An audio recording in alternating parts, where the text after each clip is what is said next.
Super ফোরে শ্রীলঙ্কাকে উড়িয়ে দিয়ে টাইগারদের হাতে পুরস্কার আর ডলারের মেলা। তাওহিদ হৃদয়, সাইফ হাসান, লিটন দাসরা পুরস্কার বিতরণী মঞ্চে এলেন আর একের পর এক ডলারের চেক বুঝে নিলেন। দাসুন সানাকার একটা পুরস্কার বাদে বাকি সবগুলো এদিন বাংলাদেশিদের দখলে। একে একে দেখে নেওয়া যাক লিটন, সাইফ, হৃদয়দের হাতে উঠল কত ডলার বা টাকার চেক। শ্রীলঙ্কার দেয়া 169 রানের লক্ষ্যে ব্যাট করতে নেমে সাইফ হাসান ও তাওহিদ হৃদয়ের দাপুটে 50-তে জয় তুলে নেয় বাংলাদেশ। তাই তো পুরস্কার বিতরণী মঞ্চে টাইগারদের দাপট। 37 বলে 4টি 4 ও 2টি ছক্কার সাহায্যে তাওহিদ হৃদয় করেন 58 রান। 156 স্ট্রাইক রেটের এই ইনিংসটাই গড়ে দেয় বাংলাদেশের জয়ের পথ। হৃদয় জেতেন গেম চেঞ্জার অব দ্য ম্যাচের পুরস্কার।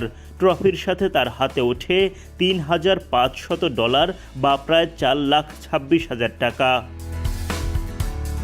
45 বলে 2 4 ও 4টি ছক্কায় 61 রানের দারুণ একটা ইনিংস খেলেন সাইফ হাসান। ইনিংসের শুরুতেই যখন ওপেনিং পার্টনার তানজিদ তামিম ফিরে যান শূন্য হাতে, তখন দলকে শক্ত অবস্থানে নিয়ে যান সাইফ। হৃদয়ের ইনিংসের আগে তিনি জয়ের ভিত গড়ে দেন। সেজন্যই তো সাইফের হাতে ওঠে ম্যাচ সেরার পুরস্কার। ট্রফির সাথে সাইফ পান $5,000 বা বাংলাদেশি মুদ্রায় প্রায় 6,10,000 টাকা।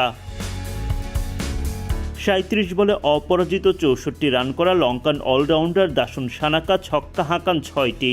সুপার সিক্সেসের $3,000 পুরস্কার বাগিয়ে নেন তিনি। এই একটা মাত্র পুরস্কারই জোটে লঙ্কানদের। এদিকে ব্যক্তিগত ক্যাটাগরির বাইরেও দল হিসেবে মোটা অঙ্কের পুরস্কার পায় বাংলাদেশ। এবারের এশিয়া কাপে ম্যাচ জিতলেই পাওয়া যাচ্ছে $15,000 চেক। দলের পক্ষ থেকে $15,000 বা প্রায় 18,27,000 টাকার চেক গ্রহণ করেন অধিনায়ক লিটন দাস।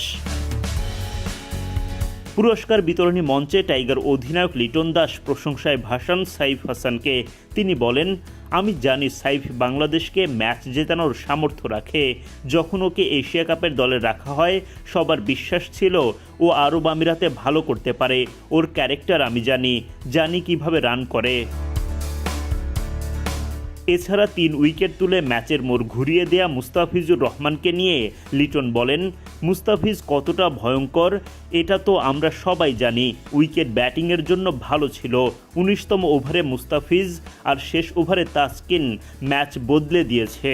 মনে হচ্ছিল 190 রান হয়ে যাবে, তারা রান আটকে রেখেছে। শ্রীলঙ্কাকে হারিয়ে পরের ম্যাচের আগে আত্মবিশ্বাসী বাংলাদেশ। লিটন বলেন, এশিয়া কাপের আগে আমরা কয়েকটি সিরিজ খেলেছি যেখানে অনেক ভালো ব্যাট করেছি। আমরা হেসে